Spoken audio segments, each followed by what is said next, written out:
realmente também estou muito contente, feliz e orgulhosa de pertencer a uma mesa com a professora Paula Pinto e com a professora Marta Drummond, com quem muito aprendi também nesta área da medicina do sono, e a doutora Conceição, também está sempre aqui connosco presente e também é uma grande ajuda para este trabalho que eu penso que tem estado um bocadinho à sombra, que é o que a sociedade, tanto a sociedade comum ou a população portuguesa precisa ou não precisa de saber e de estar mais inteirada sobre a medicina do sono. Foi este o meu enfoque, não foi propriamente a parte mais científica, e peço já desculpa se não vou focar detalhes tão científicos relativamente à patologia, mas não dava para falar de tudo, que realmente é um tema muito vasto. Procurei focar um bocadinho no tema do congresso e da literacia em apneia do sono. Então, sem mais demoras, vou falar sobre a definição e os dados epidemiológicos da apneia do sono, sobre o diagnóstico, que é o tema da minha palestra, algumas considerações sobre o futuro e as conclusões a que podemos chegar. Relativamente à epidemiologia, o que é que nós podemos ou temos para dizer? Sabemos que a incidência é muito vasta, não há dados em concreto, pelo menos que eu saiba. Sabemos que o estudo europeu, porque nos Estados Unidos já há alguns anos que há estudos epidemiológicos de elevada prevalência, mas o grande estudo europeu foi o estudo Hipnolaus, do professor Rafael Einzer, que chegou a levantar números como estes, portanto, poderá atingir 49% dos homens e 23% das mulheres com mais de 40 anos, mas realmente a literatura é mais ou menos consensual, focar que provavelmente atingirá cerca de 10% da população adulta, mas também sabemos que esta incidência vai aumentar com a idade. Sabemos também, como facto, que é a causa mais frequente de sonolência diurna excessiva, e nas recomendações da ATS, ERS e Academia Americana de Medicina do Sono, se houver sonolência diurna excessiva não explicada por outro fator, nomeadamente os fármacos, e um ou mais dos seguintes sintomas, como o ressonar, os episódios de apneias presenciadas ou sentidas, os despertares noturnos recorrentes, a sensação de sono não reparador, a fadiga excessiva durante o dia e a dificuldade na concentração serão indicadores de que poderá haver uma apneia do sono. Trago aqui dados, o QR Code dá acesso ao relatório do Observatório Nacional das Doenças Respiratórias que a Fundação faz anualmente, e neste caso 2023. Aqui também foi feita uma consideração pela professora Marta, a focar que a apneia do sono, junto com a obesidade, vai atingir números enormes e é considerado um problema de saúde pública. A Sociedade Portuguesa de Pneumologia também mostra que quase 1.000 milhões de pessoas em todo o mundo poderão ter apneia do sono, e relativamente aos internamentos temos, a evidência que temos já é um bocado antiga, mas percebemos, se compararmos os números, não sei se isto aponta, se compararmos os números de 2009 dos internamentos nacionais por síndrome da apneia do sono, tínhamos 5.000, em 2015 já tínhamos 18.000 e em 2016 igual 18.200 e tal. Portanto, quase que é o quádruplo em tão pouco espaço de tempo. É uma epidemia, temos que lidar com ela. Ao dizermos que é um problema de saúde pública, a nossa preocupação é sempre a sonolência excessiva que aparece durante o dia, e a Academia Americana construiu este quadro que eu acho que é muito interessante, a mostrar que a sonolência aumenta de forma exponencial com o número de apneias que mostra cada exame de sono que fazemos, sendo que inicialmente, quando a apneia é ligeira, há um adormecimento passivo, depois começa a haver já um ativo, ou seja, mesmo a conversar com alguém ou em família, vai para o sofá e adormece. Poderá aparecer já quando nós temos uma necessidade de concentração maior, que é o caso de estarmos a trabalhar, e eles relacionam isto aqui com este cutoff acima dos 25, onde as coisas começam a atingir situações mais perigosas. Nós queremos estar focados, por exemplo, na condução, mas se tivermos uma apneia do sono, grave, com um IH, por exemplo, acima dos 50, o compromisso da condução pode existir e corremos o risco de adormecer a conduzir, mesmo a pilotar, se a apneia do sono for muito grave. O que é que isto quer dizer? Quer dizer que aquelas tarefas que vão sendo mais exigentes, no início da apneia do sono, vão sendo cumpridas, mas vão ficar comprometidas com o evoluir e o avançar da doença, e nós temos, então, que procurar tentar reverter e diagnosticar a tempo. Também trouxe este quadrinho da Academia Americana de Medicina do Sono, que os cardiologistas costumam usar muito nas conferências, que é Sleep Apnea Hurts Heart, sendo que o Hurts, ou Heart, tem a ver o H com a heart failure, insuficiência cardíaca, a pressão arterial, a fibrilação auricular, aquela hipertensão refratária ao tratamento, mesmo a diabetes tipo 2 ou os AVCs, poderão estar relacionados com estes episódios de hipoxémia intermitente que vão acontecendo durante a noite, e associadamente sabemos que cada vez mais a fragmentação do sono e o excesso de atividade simpática durante a noite acarreta também esse risco que aqui procura ser, com este cartaz, procura ser mais apelativo e, sobretudo, sempre com esta ressalva, é que há um tratamento eficaz, e se há um tratamento eficaz, temos mesmo que procurar saber qual é o seu diagnóstico e qual é a sua gravidade. E então aparecem as consultas de medicina do sono, não é? que se fala da certificação, que nós saibamos a certificação nacional, que é a competência em medicina do sono pelo Colégio da Ordem dos Médicos, há a certificação europeia, da European Sleep Research Society, há a certificação da Academia Americana, que é uma certificação que não é como a do Colégio da Ordem. A professora Paula depois pode comentar isto melhor que eu,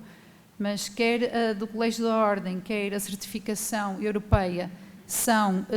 adquiridas e penso que não haverá necessidade de irem sendo atualizadas. A americana A americana tem que haver acreditação de 2 em 2 ou 3 em 3 anos, com formações continuadas e créditos que promovam, portanto, a sua atualização, digamos assim. E depois aparece também, agora, mais recentemente, a acreditação asiática em medicina do sono. O objetivo não é, penso eu, fazer uma restrição da abordagem da patologia do sono pelas pessoas que têm a certificação ou a competência para o fazer, mas é sim procurar avaliar a medicina do sono nas situações mais complexas, que saem do âmbito das especialidades que podem ter essa competência, seja pneumologia ou psiquiatria ou neurologia, porque há doenças do sono mesmo muito complexas. Nós sabemos que há mais ou menos 90 distúrbios do sono, desses 90, muitos são distúrbios mesmo multifatoriais ou específicos, como por exemplo as epilepsias ou algum tipo de parassónias específicos que acontecem só durante o sono e podem não ser respiratórios, no caso dos pneumologistas. Para os psiquiatras e neurologistas também vamos perceber que eles não dominam a parte ventilatória, e aí a medicina do sono tende a ser vista por pneumologia, porque a apneia do sono é mais prevalente destas doenças todas, e depois eles também não sabem tratar disto, e é aí que aparece a necessidade desta competência um bocadinho para procurar abranger e perceber que possa não ser só a apneia do sono, só os distúrbios respiratórios a causa do problema do sono ou do diagnóstico em questão, mas é preciso pelo menos perceber que não há mais nada para além do problema respiratório quando falamos só do foro da pneumologia.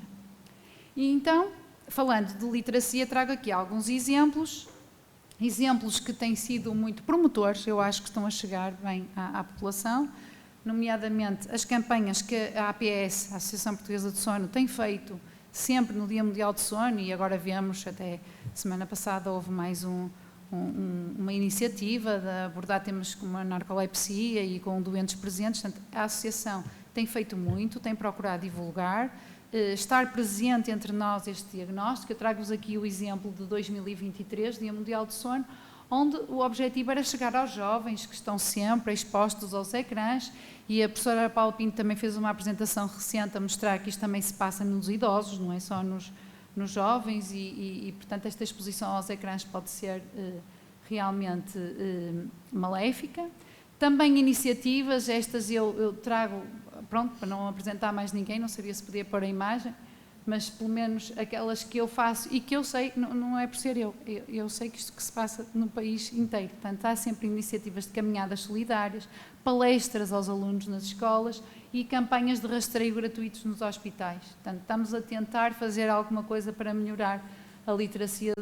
em medicina do sono, sobretudo no Dia Mundial do Sono. Mas também tem aparecido na comunicação social algumas notícias. Já vemos que há destaques nos mídia para esta doença, para o facto dela acarretar mais acidentes do trabalho e de poder haver alguma incapacidade ou até situações mais avançadas de burnout, porque poderá haver uma apneia do sono por trás e não só aquela conotação de que é a psiquiatria que tem que avaliar um doente quando ele está cansado e tem dificuldade em trabalhar, mas poderá também haver por trás uma doença com tratamento, como é o caso da apneia do sono, e que nós temos que excluir. A própria Forbes já fala neste assunto, o que é importante. Dizer também que, e provavelmente não é novidade, que no site da ACP também existe, está lá presente, uma notificação a falar sobre a apneia do sono e a recomendar que se faça o despiste da apneia do sono, pensarmos nela porque tem um tratamento adequado e esse tratamento é importante para evitar os acidentes de viação. Trouxe-vos aqui outro lado do que é a literacia e do que tem sido feito junto da população portuguesa. Houve a semana passada o Congresso Europeu de Medicina do Sono e felizmente tivemos a notícia de que este grupo das técnicas da Sofia Rebocho e da Bruna Reis, que iniciaram um projeto de literacia em medicina do sono para a população que se chama O Teu Mal é Sono, através de podcasts, publicaram um livro para as pessoas que gostam mais de ler do que ouvir as coisas, e também têm as páginas no Instagram, vão convidando pessoas da área da médica, da área técnica, da área diagnóstica e também da área do wellness, vão procurando ver o que é mito e o que é realidade relativamente às boas regras, nomeadamente higiene do sono. Apresentaram este projeto num póster da Sociedade Europeia e foram premiadas com o melhor póster europeu para a intervenção de medicina do sono na saúde pública. Portanto, não podia hoje deixar de referir que ficámos todos muito contentes a perceber e tive várias mensagens de colegas europeus a dizer que Portugal está na vanguarda da medicina do sono junto da população e da saúde pública, e isso é também importante. Relativamente ao diagnóstico, portanto, vou falar para pneumologistas, não me vou estender como tinha dito adiante. Portanto, sabemos o que é que acontece, sabemos que existe um colapso da via aérea superior. Eu tinha aqui um vídeo, acho que ele não está a passar. Pronto, também não interessa, era o vídeo da Clínica Maio, a dizer, a mostrar o que é que acontece na via aérea superior quando há o colapso que dá os eventos relativos à apneia do sono. Mas aqui neste slide à frente também já resumo que hoje em dia falamos nos diferentes fenótipos da apneia do sono, tentamos perceber o que é que se passa, portanto não é só uma situação mecânica de colapso da via aérea, pode ser uma falência muscular, pode ter a ver com o loop gain, ou com a insuficiência respiratória que se vai criando durante a noite, ou então com os despertares frequentes que acabam por alterar a atividade cerebral e o controle ventilatório durante a noite. Isto porquê? Porque, também tem aqui o QR Code, se depois quiserem ler o artigo do Dr. Danny Alker, que é o autor destes fenótipos PALM, porque nós temos aqui a pressão crítica de encerramento da via aérea e aqui o valor do IAH, e vemos que há doentes em que a pressão crítica de encerramento, a pressão crítica de encerramento da via aérea é quase normal, não há comprometimento de colapsabilidade e, portanto, há doentes que não respondem ao CPAP. Isto não é tão linear como perceber que todos os doentes com CPAP melhoram, porque há doentes que, se não têm compromisso da pressão de encerramento da via aérea, então poderão ter, cá está, uma disfunção muscular, ou poderão ter um controlo cerebral inadequado da sua respiração durante a noite, e esses doentes podem desenvolver a apneia obstrutiva do sono, sendo que a causa não é só a mecânica. O que é certo é que a definição também mudou. A definição da apneia do sono foi atualizada o ano passado na Classificação Internacional de Doenças Respiratórias do Sono, era o número 3, foi revisto agora, que é pela Academia Americana, que é quem dita as normas, que o faz. E então, para termos este diagnóstico, temos na mesma que ter sintomas de sonolência e diurna excessiva, que é o ponto A, e um exame do sono com pelo menos 5 eventos por hora, que pode ser feito com polissonografia ou só com poligrafia diagnóstica. Mas também podemos ter OC. O que é que isto quer dizer? Quer dizer que, se no exame do sono houver mais do que 15 eventos por hora, então, na ausência de sintomas, também podemos estabelecer o diagnóstico. Contudo, o que mudou agora é que a Academia Americana obriga a excluir outras condições médicas ou substâncias que expliquem os sintomas, ok? Portanto, o dia é agora obrigatório. Relativamente à indicação para tratamento, nós tínhamos, na definição da apneia do sono, isto nos Estados Unidos tem um bocadinho a ver com a participação dos tratamentos pelas companhias de seguro. Como sabem, são eles que ditam as normas de orientação para o diagnóstico e tratamento da apneia do sono. O que se verificou o ano passado é que foi retirado a indicação de que, se houvesse risco cardiovascular, hipertensão ou antecedentes da AVC, insuficiência cardíaca ou diabetes tipo 2, haveria uma indicação para diagnóstico e tratamento da apneia do sono, e este ponto foi eliminado.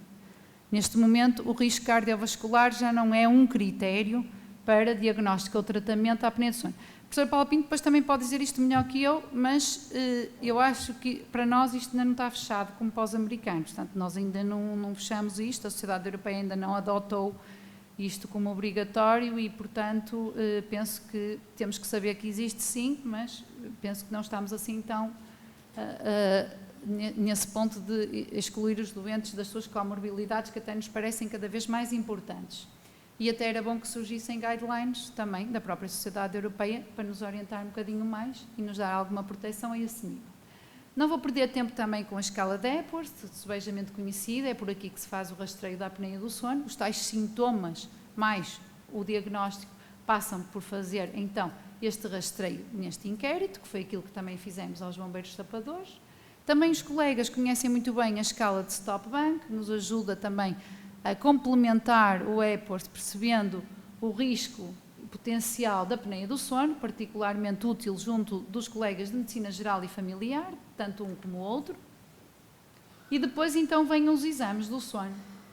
Os exames do sono de nível 1, com vários parâmetros a analisar, nomeadamente a parte da videovigilância, que é aquela que cada vez vai diferenciando mais o nível 1 dos outros exames, e a eletrocoelografia, a eletromiografia do momento, a eletromiografia tibial, o fluxo oronasal, os movimentos, a saturação, o eletrocardiograma e a posição corporal. E consoante temos isto monitorizado, vamos ter os diferentes níveis de estudos do sono. Sendo que o nível 1 será sempre um exame em laboratório com todos estes parâmetros a serem avaliados, e o nível 2 é aquele que eu agora queria perder só um bocadinho de tempo, dizer que é domiciliário sim, mas já há evidência, está aqui também um artigo com o respectivo QR Code, validado pelo European Journal da Academia European Sleep Research Society, custa-me sempre muito dizer isto, desculpem, mas é uma sigla que não me entra assim fácil, em que nós já podemos ter self-applied eletroencefalografia, para que os doentes não tenham que ser monitorizados no hospital e possam fazer essa monitorização de eletroencefalografia no domicílio,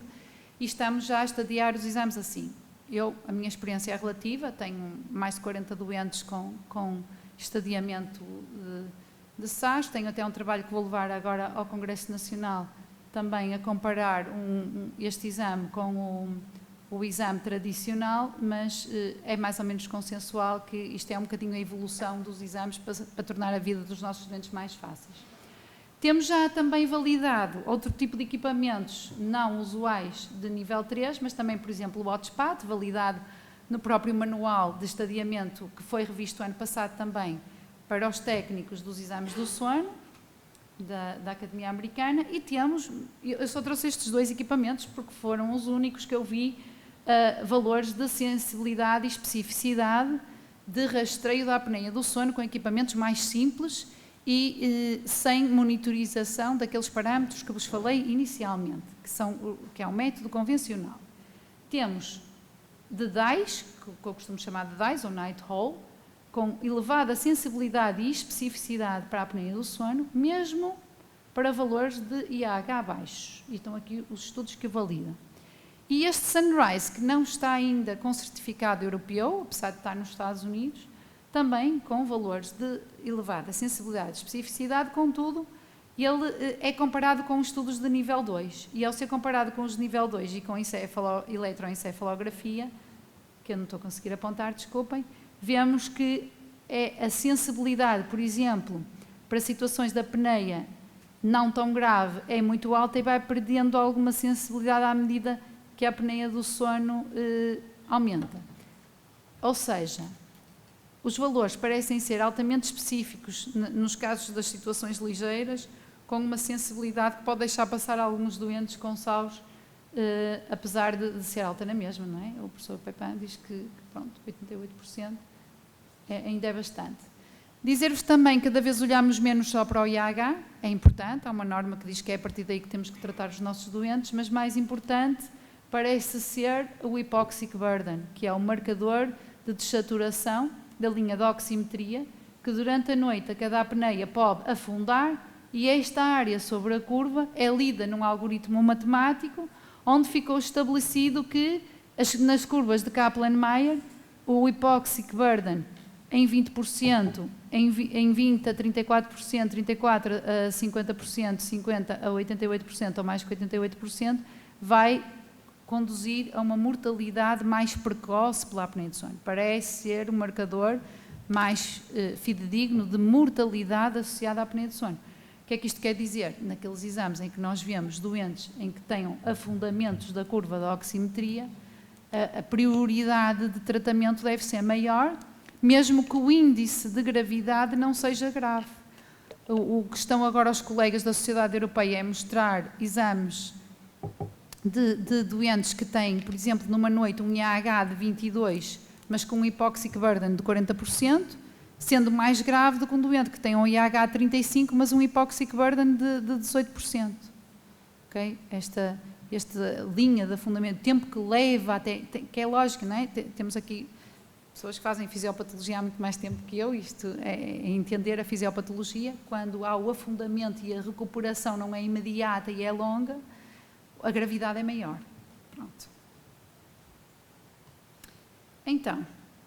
continuando, há a evidência também de que, não podendo ou devendo não só olhar para o IAH, temos a evidência de situações como esta, que são doentes que entram em sono REM, isto sendo a curva de dessaturação,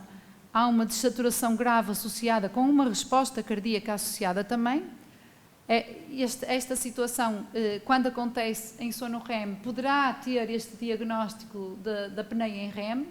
Para termos o critério diagnóstico da apneia em REM, temos que ter estas condições, temos que ter a evidência de que o doente entrou em sono REM, temos que ter a evidência de que o IAH em sono REM é 2 vezes superior ao IAH em sono não REM e que o sono REM tem que nos durar mais do que 30 minutos para podermos fazer este diagnóstico. Porquê? Porque nos estudos retrospectivos também se verificou que há um risco muito aumentado de associação de doenças cardiometabólicas com esta apneia em sono REM. E aqui, falando em literacia, partilho que já me aconteceu ter um doente com uma apneia do sono, neste caso é uma senhora, porque ela é mais prevalente em mulheres que homens, e é mesmo assim, a mim quase que só me aparecem mulheres, tenho poucos homens. Tinha um índice de gravidade em REM que andava nos 60%, mas fora do REM, 4 ou 5, o que durante a noite deu um índice de gravidade, não estou bem certa se era de 13 ou 14, ok? Esta senhora, então, foi encaminhada para a receita do seu CEPAP pela PEM, que eu achei que seria prioritário, e o colega do hospital recusou, porque a senhora tinha uma apneia do sono com índice de gravidade que era inferior a 15 por hora. E a senhora não teve direito à gratuidade do CEPAP. Eu expliquei à doente que podíamos, então, procurar tê-lo de outra forma, com coparticipação no seguro, que foi o caso, e a senhora está muito melhor e não viu o seu CEPAP ser prescrito pelo Serviço Nacional de Saúde. Portanto, acho que esta literacia, concordo um bocadinho também com o professor Zé Alves disse há bocadinho, tem também que passar pelos médicos. Portanto, é pela população sim, mas tem também que passar pelos médicos. E eu comecei até a minha apresentação, isto agora é um momento de raciocínio e de partilha só, convosco. Comecei a minha apresentação a dizer que a competência existe e não é quem tem competência que é mais competente para ver problemas respiratórios do que outros. Não é esse o objetivo é procurar perceber situações mais abrangentes do que só a parte respiratória, mas alguma coisa eu acho que vai ter que mudar relativamente às consultas de medicina do sono do SNS, porque neste momento está-se a olhar para a norma e o cumprimento da norma e aquele valor fixo é cumprir a norma. E a norma, se calhar, já tem que ser revista ou tem que se falar mais sobre este assunto, não sei, deixar a consideração e desabafo meu. Pronto, o que é que nós sabemos mais recentemente? Trouxe-vos este artigo do SLIP de 2024, que mostra que esta apneia em REM está particularmente associada a distúrbios demenciais. Portanto, cada vez se sabe mais que é durante esta fase do sono que vai haver a limpeza de algumas proteínas do cérebro e se não houver oxigênio suficiente, também percebemos que não é feita e por isso há um compromisso e uma evolução para situações de demência, um artigo publicado na SLIP agora este ano, com significado estatístico. Depois temos as situações da apneia posicional, que é outra inquietação, porque quem trata doentes com apneia posicional depois quer evitar que eles usem o CEPAP e depois também não tem apoio porque ou faz CEPAP ou então, pronto, tem que pagar o tratamento e pode não ter que precisar de um CEPAP, o tratamento é muito mais barato, mas depois estamos ali naquele impasse para termos o doente connosco e até nós sentirmos, porque eu partilho que a minha inquietação às vezes é, eu própria tenho dúvidas se vou resolver o problema daquele doente a pô-lo em decúbito lateral. Mas depois também ficamos sem saber, porque às vezes depois eles acabam por usar CEPAP, porque é a única coisa comparticipada e também acho que podíamos fazer alguma coisa relativamente a isso. E o tema da ordem do momento, que é a COMIS, a comorbilidade, apneia do sono e insónia. Chamar a atenção para que há doentes que, corrigindo a apneia do sono, mantêm situações de insónia. E há aquela tendência para considerar que, tratando a apneia do sono, tratamos tudo. E o doente vai melhorar da sua insónia se tratarmos a apneia do sono. E o que se está a ver é que há muitos doentes que não. E depois aqui temos que estudar e ver o que é que os nossos doentes podem ter, não é? Há comportamentos de higiene do sono que se calhar foram adquiridos enquanto o doente tinha aqueles despertares não é? Que levavam ao sufoco e que se levantavam. E esse tipo de comportamento vai promover uma insónia paralelamente à situação da apneia do sono, que também tem que ser abordada. Um bocadinho o tema do momento. Também trouxe este artigo que mostra que quando fazemos um exame de PSG e detectamos um índice de 15, na poligrafia do sono, aqui está em AH, agora já não usamos REI ou eventos respiratórios, é uma sigla nova para exames de poligrafia do sono, e esse valor é sempre inferior. E é inferior e entende-se porquê. Porque o doente pode não ter dormido toda a noite, não é? E o valor em polissonografia está para o tempo de sono, porque fazemos eletroencefalografia, esses dados são apurados. Quando fazemos poligrafia, não são. Agora temos já a inteligência artificial a fazê-lo, com a tecnologia, nomeadamente uma das casas tem a tecnologia de body sleep, também apresentei esse póster a semana passada no Congresso da Sociedade Europeia, a comparação entre o nível 2 e o nível 3 com a inteligência artificial e body sleep e já conseguimos ter um bocadinho mais, um valor mais próximo do valor da polissonografia, mas um exame não substitui o outro. E depois dizer-vos também que temos falado que é importante caracterizar as hipopneias, porque cada vez vão aparecendo mais doentes que têm eventos centrais e eventos obstrutivos, e depois tem muito mais hipopneias, que se não forem estadiadas em obstrutivas ou centrais, nós podemos também falhar aqui um diagnóstico e propor um doente para um tratamento, e o doente não ser esse tratamento que vai resolver o problema do doente. É preciso que as próprias hipopneias sejam bem caracterizadas entre obstrutivas e centrais. Isso é um parâmetro que é feito pelos técnicos, pelos profissionais de saúde que fazem o estadiamento dos exames. E quando eles nos põem 120 hipopneias, 5 obstrutivas e 4 centrais, temos que dizer, desculpe, mas vai ter que ver estas hipopneias, tem que me dizer se são obstrutivas ou centrais, porque eu posso ter uma apneia do sono central e estou aqui a falhar o diagnóstico. Um bocadinho por aí. Pronto. Este trabalho que fizemos há alguns anos no Hospital de Guimarães foi para verificar qual é que era a viabilidade também de fazermos o diagnóstico da apneia do sono com os dispositivos elétricos implantados, seja pacemaker, CDI ou CRT-AD. Isto só para vos mostrar que estes aparelhinhos dão um gráfico destes e eles já dizem aqui, neste caso, o IAH do doente, que é aqui, o RDI, neste caso, eventos por hora, sinalizou que um aumento de eventos foi acompanhado por episódios de FA. E eles aí já conseguem saber se o disparo do aparelho foi devido a episódios da apneia do sono ou não. Também trazia, continuando a falar em literacia, um projeto que foi merecedor do prémio do último congresso da Sociedade Portuguesa de Pneumologia. O que é que eu encontrei também este trabalho do técnico Pedro Amorim, lá do Hospital de São João, que está a tentar desenvolver uma aplicação que seja a auxiliar de diagnóstico junto dos médicos de família e que também penso que vai ajudar bastante a melhorar o número de diagnósticos da apneia do sono. Também vamos falar sobre aquilo que já começa a aparecer nas nossas consultas, que são os anéis que fazem polissonografia, nomeadamente aqui o Aura, está aprovado pela FDA. Eu tenho estado a testar, sei que o professor Vinco tem bastantes testes já feitos, ainda estou a procurar descobrir e a aplicação, acho que não é fácil, mas parece-me bastante fidedigna. Isto tudo para vos dizer que hoje em dia já são os doentes que nos podem vir à consulta dizer que têm apneia, e não sermos nós a procurar a doença. Depois temos que lhes tentar explicar. Aqui, não sei se vai correr o vídeo, se o senhor me ajudar, que o outro não correu, acho que este não vai correr. Isto era o vídeo do lançamento do Apple Watch 10, não sei se viram. A Apple lançou o Apple Watch 10 agora no dia 20 de setembro. Eu gostava que o senhor pudesse pôr o vídeo para vermos. Não está ninguém? Então,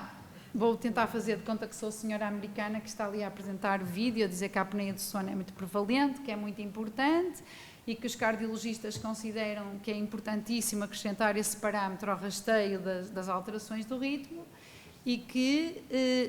o Apple Watch, a partir de 20 de setembro, o Apple Watch 10 faz de 30 em 30 dias um relatório de apneia do sono, sendo que avalia os eventos respiratórios, dá uma média e dá a sugestão para consultar pneumologista, que eu acho interessante. Ele não diz que tem nada, só diz. Tem, neste caso, o meu marido já comprou um, mas pronto, só tem desde o dia 20 de setembro. Eu não tenho 30 dias. O Apple Watch ainda não tem 30 dias, não sei o que é que dá. Pronto, mas teoricamente, e pelo que foi apresentado no vídeo, eles dizem que dá um sinal a dizer procure o seu médico porque pode ter o diagnóstico da apneia do sono. Confirme, por favor. Os relógios estão à venda e os doentes que vão começar, já aparecem com os anéis, já vão aparecer também com o Apple Watch. E aqui, pronto, aquilo que eu disse ao professor José Alves, que ia mostrar, que é o nosso trabalhinho junto dos bombeiros sapadores da Câmara Municipal de Lisboa. Está ali o professor Julião também, que aproveito para cumprimentar. Pronto, então, o inquérito foi feito à população dos bombeiros sapadores destes quartéis que estão aqui, portanto, foi a Avenida Dom Carlos I, Monsanto, Marvila e Alvar. Obtivemos ao inquérito 411 respostas, sendo que a escala foi a escala de Epworth, a única coisa que foi enviada para os bombeiros preencherem. E, na realidade, percebemos que 25% foi positivo. Nos obrigaria a fazer, ou pelo menos a consulta. Foi isso que foi decidido entre nós, fazer uma consulta, porque poderia, a escala de Epworth é subjetiva, poderia haver aqui uma outra situação que não fosse confirmada. E dessas consultas que nós já iniciamos, 4 realmente tinham toda a indicação, portanto isto é um problema que está aí, é um problema que nós... 4 e 5, como escrevi ali. Portanto, em 5 consultas, 4 foram confirmadas. Portanto, estamos mesmo à espera que destes 100 vamos ter um diagnóstico de uma incidência muito elevada. Se calhar vai cair nos tais 80% que às vezes eles falam, pois não sei, vamos ver. E no futuro?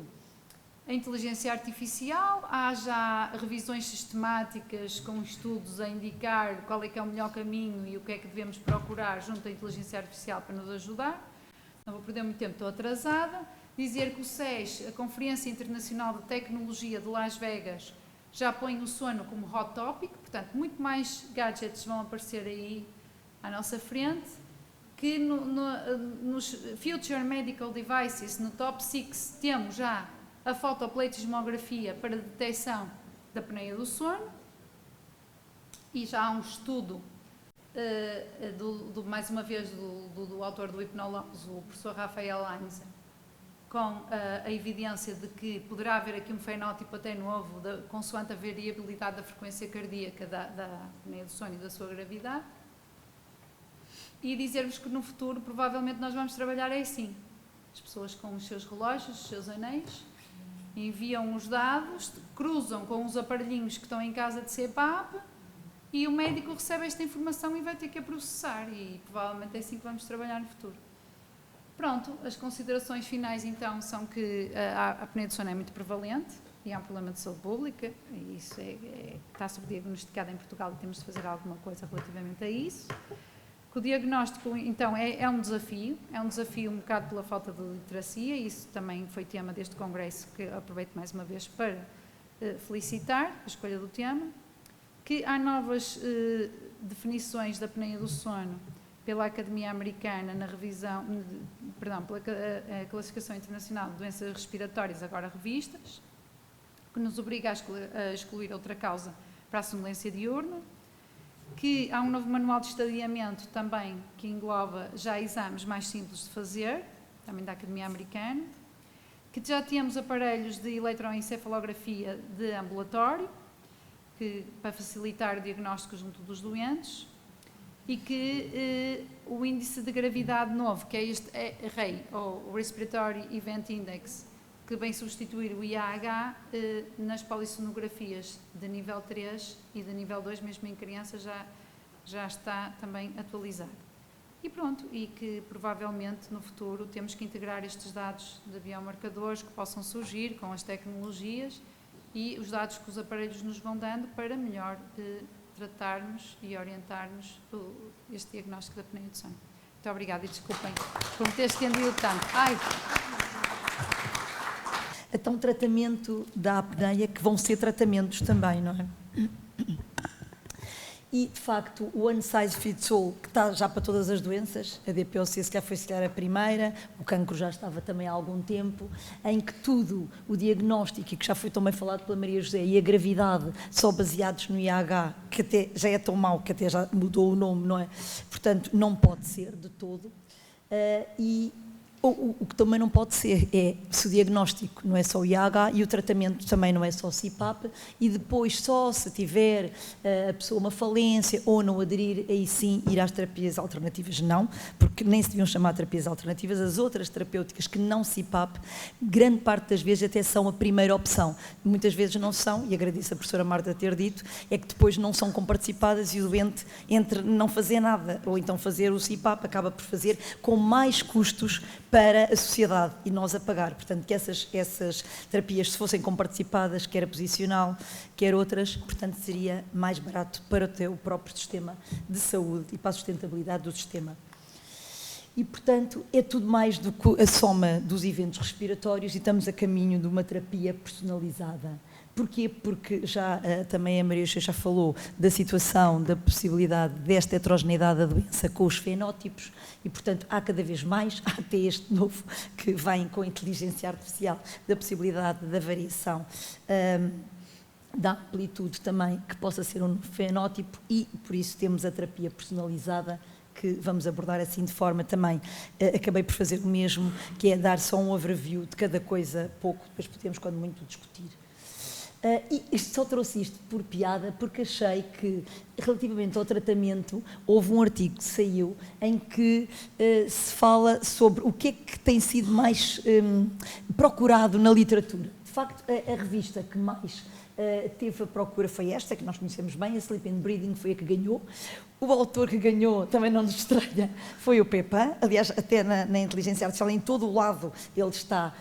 presente. E as palavras-chave que mais procuraram também no Google foi, portanto, o CPAP, mas isso, pronto, fruto também de toda uma tradição, mas já, portanto, os dispositivos orais, a cirurgia, a tal terapia posicional, menos a miofuncional e a estimulação do hipoglosso, mas também lá está. Achei curioso. E, portanto, isto foi tudo o que já disse a doutora Maria José. É que, na verdade, temos uma apneia que só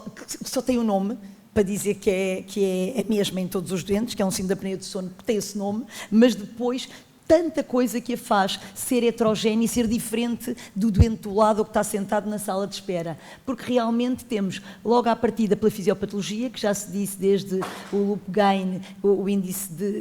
dos despertares, a própria função muscular que já foi falada, se há obstrução ou não, as características da polissonografia tão bem ditas, quer a posicional, quer o REM, que cada vez mais tem que ser falado, e eu tive um caso assim também, que veio do outro hospital e que fez exatamente, aconteceu isso que disse a doutora Maria José, e graças a Deus que ele veio para uma segunda opinião. E depois os biomarcadores que estão cada vez a crescer mais e os próprios, se os doentes são diferentes, são mais idosos ou não, o sexo, completamente, o que disse também a doutora Maria José, as mulheres comportam-se de forma muito diferente, quer para o diagnóstico, quer para o tratamento, o peso, há pessoas que são muito obesas e até têm síndrome de obesidade e hipoventilação, que é completamente diferente, embora também tenham junto a apneia do sono em mais de 80%, e os sintomas, há pessoas pouco sintomáticas, outros muito sintomáticos, outros com muita situação cardíaca, comorbilidade, e depois isso tudo se refere em qualidade de vida, mortalidade e morbilidade. E, portanto, por isto tudo, e que umas são mensuráveis, outras não, temos endótipos e fenótipos, e vamos a caminho realmente da terapia personalizada. E já há algum tempo, desde aquele artigo da doutora Maria José, continua a haver uma série deles, cada um vai lá pondo, há artigos que só põem 3 fenótipos, este, por exemplo, acabou por pôr 6, desde o clássico, aquele o gordinho com o sonolento e que tem alguma doença cardiovascular e que trata-se muito bem com o CPAP, desde aquele que tem mais comórbido, portanto, mas que muitas vezes, como não tem grandes sintomas, não tem grande adesão, a tal mulher que é sobretudo insónia e que tem muita dificuldade em adormecer ou acorda a meio e que acaba realmente por o CPAP não fazer nada, e lá está a comisa e, portanto, não é só CPAP, temos também toda a terapêutica da insónia, o mais novo que então ainda mais problemas e que terá sintomas de via aérea superior, sim, e colapso da via aérea, que pode ter outras alternativas realmente dos dispositivos orais, até inclusivamente cirurgia, e depois este, por exemplo, o hipoxémico, como que tem a obesidade, hipoventilação junto, e o outro não tão hipoxémico. E por isso, se calhar nós nas nossas consultas, lá está, e concordo completamente com a professora Marta, há que retirar aquela, que eu nem sei, portanto a NOC não sei de quando é que será, já, não sei já mesmo quando é que é, para além do IH. Aliás, essa NOC vem de um artigo do CHES de 1999, quer dizer, não pode ser. Estamos a caminho da inteligência artificial e depois temos estas normas. E então, apesar de tudo, a classificação do Baveno, enquanto não temos mais nada, na verdade, para além do IH, nós já não estamos a tratar os doentes só com o IH. Temos que tirar a semelhança com a DPOC. Há quanto tempo já saiu o FEV1? Tem que ser para o diagnóstico, sem dúvida. E a doutora Maria José o disse, e diagnóstico cada vez mais preciso, e por isso a competência, se calhar, é mais para ver estes pormenores no próprio diagnóstico que falham, que a pessoa não vai ver o REM, não vai ver a posição, pessoas que não tenham tanta experiência na área. E, portanto, o IAH é para o diagnóstico, e até não é só, já não é o IH, já não vamos falar nisso, que a doutora Maria já o disse, e, portanto, temos aqui um quadrinho um bocado semelhante à DPOC, os pouco sintomáticos, os muito sintomáticos, e depois jogando com, portanto, o impacto das comorbilidades, e cá está, dizer que aqui os pouco sintomáticos é não ter sono, mas também não ter insónia, porque a insónia também é um sintoma e que tem que ser tratado. E, na verdade, quando vamos ver este trabalho realmente do Randerat, que quando se vê se da forma convencional pelo IAH ou por esta classificação do AD, do Baveno, é muito diferente os tratamentos. E reparem que aqui nos ligeiros, lá está, com aquilo que já se falou, por causa das coisas da NOC e dessas rigidez e estarmos ali focados nisso, poucos eram tratados e, na verdade, eles são ligeiros de AH, mas podem ter sintomas tão graves e comorbidades que é para ser tratado. E, por outro lado, só um índice maior ou igual a 30 e sem mais nada, muitas vezes, lá está, nós vamos tratar só pelo IAH e havia possibilidade de não tratar porque não tinha outras coisas que nos fizessem tratar ou pelo menos teríamos era que fazer um follow-up. E, portanto, este Baveno, tendo em conta que é simples, pode ser fácil de aplicar nas nossas consultas, porque realmente é só com estes parâmetros. Pode evitar o subtratamento, que depois vamos ter consequências graves, quer a nível de acidentes acidentes, perturbações cognitivas e doença cardiovascular, e também às vezes necessário. E até trouxe aqui 2 trabalhos que faço questão de apresentar, porque realmente nós temos bastantes áreas, já vimos aqui a doutora Maria José, este é do doutor Moita, que vem da professora Marta, que também publicamos, está na crista da onda também, nos Congressos Europeus de Portugal. Este foi ver um bocadinho o que o Randerat fez. E num grupo, no grupo de Coimbra, do Dr. Moita, viram que realmente, é o que o outro também viu, não há diferenças no IAH entre os grupos AD. Nós já tínhamos visto também que na DPOC podemos ter exacerbadores com pouco FEV1 e não exacerbadores com muito, portanto, é muito semelhante o paralelismo com a DPOC, portanto, isto até está igualzinho. Lá está este T90, que não é a carga hipóxica, já vamos falar a seguir, que é realmente ter o tempo abaixo de 90% de saturação, é maior nos grupos de cima, que são, reparem, os que têm as maiores comorbilidades e realmente depois é os que têm, porque a hipoxemia pode dar realmente um índice de gravidade e de risco para doença cardiovascular. A adesão é maior neste, claro, no grupo D é o pior de todos, mais sintomático, mais com comorbilidades, e reparem que o grupo A, que não tem sintomas nenhuns e que não tem comorbilidades nenhumas, de facto não tem adesão, e aqui lá está, eu insistir no CPAP, quando estamos a gastar, os doentes não têm adesão e realmente não tinha qualquer indicação para o fazer. E a melhoria da sonolência, como é óbvio, nos grupos que a têm, que são o lado direito, que são os sintomáticos com muita sonolência. Este trabalho, bastante interessante, que é da professora Marta Drummond, do grupo, que realmente fica-se na dúvida nos doentes que não se coloca o CPAP, nestes que eram os A e o B, também à semelhança de um trabalho que se fez na DPLC, que eram os doentes A e B, como é que evoluíam, só que este foi 5 anos e o da DPLC era 3 anos. E engraçado que no da DPLC, 45% dos que eram AB passaram para D ao fim de 3 anos. E estes passaram 21%, que não é nada desprezível. E, portanto,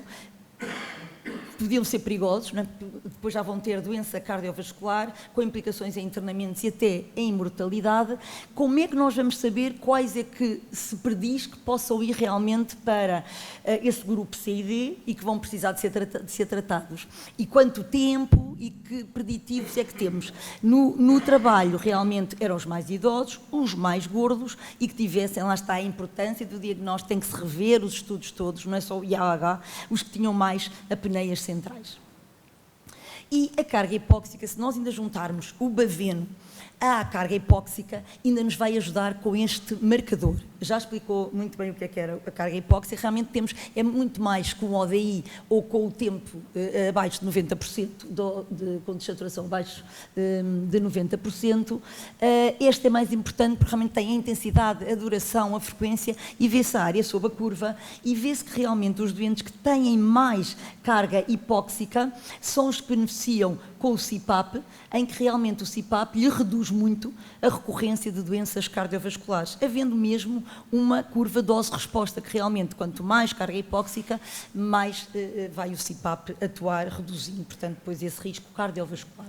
E é realmente um parâmetro simples, que realmente de forma automática podemos ter e que vai predizer e quais são os que mais vão beneficiar em termos de risco de doença cardiovascular. E depois podemos falar realmente que é assustador aquela situação de terem tirado aquela indicação do CPAP nos Estados Unidos. E aqui, lá está, se tivermos tudo junto, este, na realidade, é juntar o baveno, é pôr este biomarcador da carga hipóxica, aqueles fenótipos todos clínicos, se eram pouco sintomáticos, se eram muito sintomáticos e sonolentos, e a heterogeneidade toda cardíaca, e com isso estamos aí a chegar à medicina personalizada. Mas será que o CPAP é bom para todos e a nível cardiovascular corre bem? Corre, embora os grandes 3 estudos, o SAVE, o ISAC e o RICADSA, de facto, digam que o CPAP é igual a não CPAP, no geral, no risco de eventos cardiovasculares major. Só que aqui a questão é quando vemos, no geral, que a adesão destes doentes andava entre 2 a 3. Nisso não vamos a lado nenhum. Com 2 a 3 por noite, não se vai a lado nenhum. Quando vamos ver os doentes e fazemos a análise dos doentes que são aderentes, assim sim, esses sim têm redução muito grande do risco cardiovascular. Só que o problema é que a não adesão é um problema. E o problema anda na literatura entre 29% e 83%. E, portanto, não me adianta nada estar a fazer CPAP e o doente tem na mesinha de cabeceira e não faz CPAP nenhum. E, portanto, como é que vamos corrigir isto? Várias coisas, esta não é a sessão para isso, mas o que podemos dizer é que cada vez mais os trabalhos vêm com o empoderamento do doente e fazer da mesma forma que dizemos um tratamento personalizado, escolher se é CPAP, se é posicional, se é DAM, se é o que for, também o seguimento deve ser personalizado, porque há doentes que preditivamente nós vamos ver que a probabilidade é enorme logo à vida de início que vão ser aderentes e outros não. E para isso traçar um programa de follow-up personalizado com visitas mais frequentes ou não, consoante essa predição e com o início da adesão logo precoce. E nisso as empresas de cuidados respiratórios domiciliários ajudam e ajudam muito, e nós também acabamos por levar com 5 centros portugueses que fizemos este trabalho em que fomos ver realmente ao fim do ano, se um programa de usual care ou de um programa em que havia realmente o Vital Care, que era um programa de personalização dos cuidados de follow-up, se melhorava a adesão. E no fim melhorou a adesão entre 41% de pessoas que não eram aderentes até 74% que eram de facto aderentes por cento. E quando tivemos a ajuda de uma professora de economia, a professora Céu, em que foi ver se em 6.500 doentes e fazendo todos os estudos dos dinheiros, que é os internamentos e as medicações e as faltas ao trabalho, que os doentes que não eram aderentes, o que é que nós, relativamente a pôr o CPAP e ele se manter aderente durante um ano, havia esta redução de custos para 6.500 doentes. Para cada doente a um ano, reparem que em custos diretos e indiretos, se ele fosse aderente a um ano, poupávamos isto, que curiosamente é igual à terapêutica mesmo de CPAP que se gasta. A posicional, realmente temos esse problema, não é comparticipada e é bastante frequente, este estudo é o mesmo do Einzer que a doutora Maria José apresentou, pode estar até 75% dos doentes com apneia realmente do sono e alguns doentes podem ser tratados com terapia posicional. Trago aqui um exemplo, portanto, de um deles, de uma casa comercial, e realmente temos a possibilidade de ver se corre bem e a adesão. Vemos aqui que o doente, de facto, nesta noite nunca teve ensopiro, portanto, isto faz vibração quando o doente se vira de costas e vemos que ele adere muito bem realmente ao dispositivo. Temos até a app que ele pode ver no seu próprio telemóvel e realmente a terapia posicional é uma possibilidade em alguns doentes e é melhor realmente quando é, então se for exclusivamente posicional melhor, se não tiver obesidade, nas pessoas mais novas, sem comorbilidades, mas portanto é um fenótipo que de facto pode ser corrigido. Os dispositivos orais, temos também grande parte dos nossos serviços todos, temos estomatologistas a trabalhar connosco e correm bem, sobretudo em mulheres, pessoas mais novas, que não sejam obesas e até que tenham também síndrome posicional. Agora, há muito ainda que falta saber, a parte toda cardiovascular, comparações de alguns trabalhos, mas falta ainda consistência de resultados, fica esta investigação também em aberto e uma coisa é certa, o importante é que não é pôr à toa, não são dentistas que estão a pôr, não é comprar na internet, como vimos alguns doentes que trazem comprados na internet e, portanto, estes doentes passam todos por fazer realmente uma avaliação com DISE, feita pela otorrino e, de facto, para definir o tipo de colapso e para ver se tem predição de ter eficácia. E, portanto, é a personalização dos dispositivos, os dispositivos estão feitos à medida, são customizados e há que ver os outcomes a longo prazo, não é deixar o doente à toa.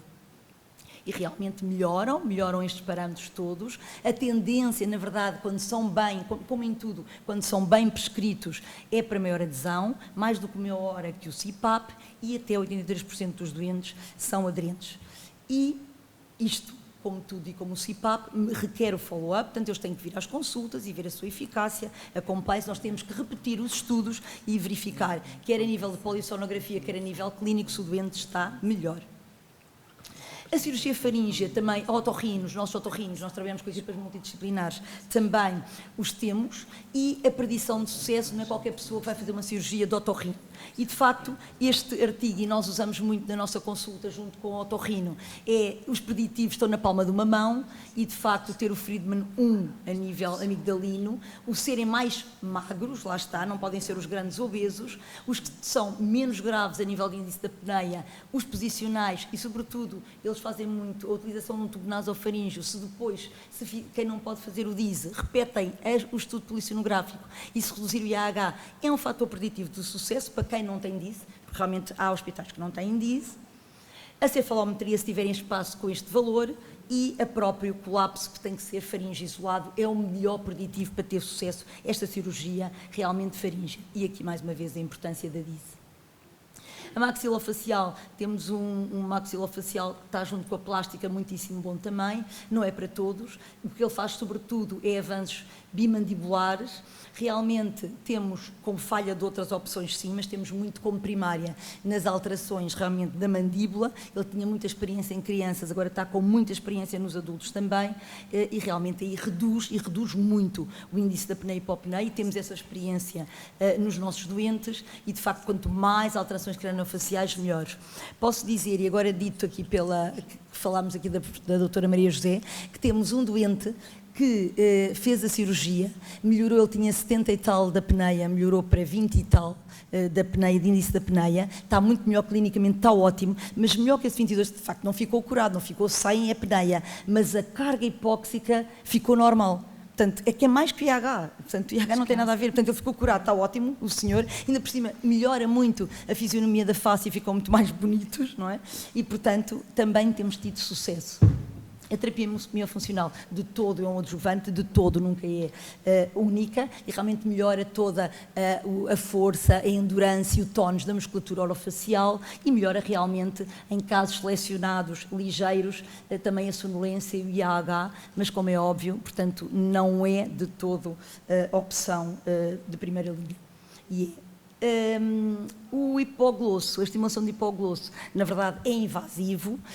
realmente é para determinados doentes em que tem que ser o cirurgião torácico a fazer a colocação realmente a implantar, e pela estimulação do hipoglosso que vai ao genioglosso e realmente faz com que haja alteração do tónus e não haja colapso da via aérea, e realmente quanto mais magros, menos IAH realmente é melhor, mas realmente não temos, e em mulheres melhor, menos BMI, menos índice de massa corporal, mas não é experiência nossa ainda.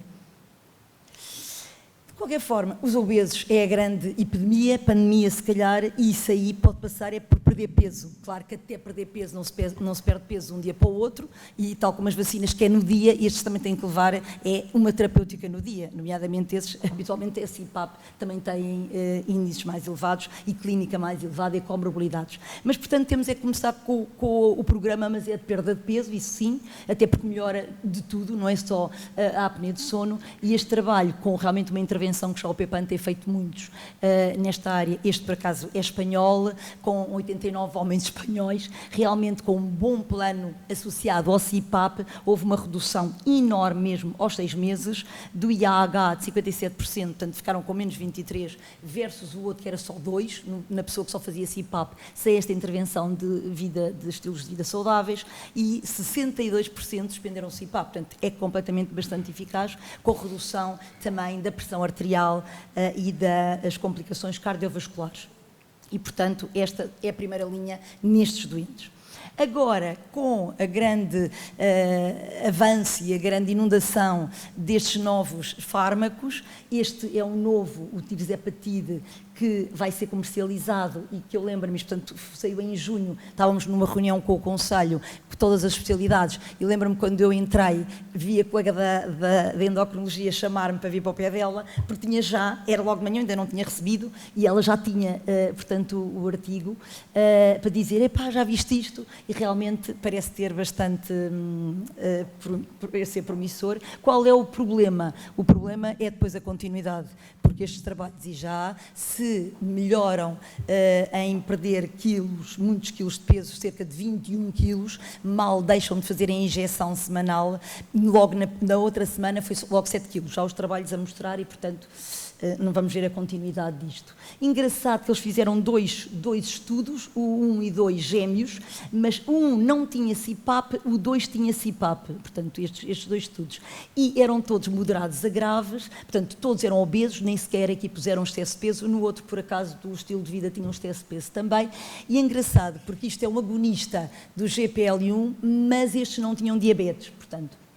E a redução realmente é bastante grande. Claro que do estilo de vida saudável também houve a redução dos 22 de índice da apneia também. Portanto, pode ser promissor, isto foi a 1 ano, uma vez por semana. Portanto, em resumo, realmente é heterogénea, diferentes endótipos e fenótipos, a terapêutica é completamente personalizada, portanto, não é tudo igual para todos, mas saber que, para além da terapêutica personalizada, o próprio follow-up tem que ser regular e também personalizado, e acho que a equipa multidisciplinar é a chave do sucesso, e mais do que a equipa multidisciplinar é estar-se em equipa e com o doente no centro, e, portanto, ele também tem que saber decidir, e nós pomos, portanto, na mesa todas as hipóteses que temos para tratar o doente. E muito obrigada. Muito obrigada, professora Paula Pinto, também por esta excelente revista.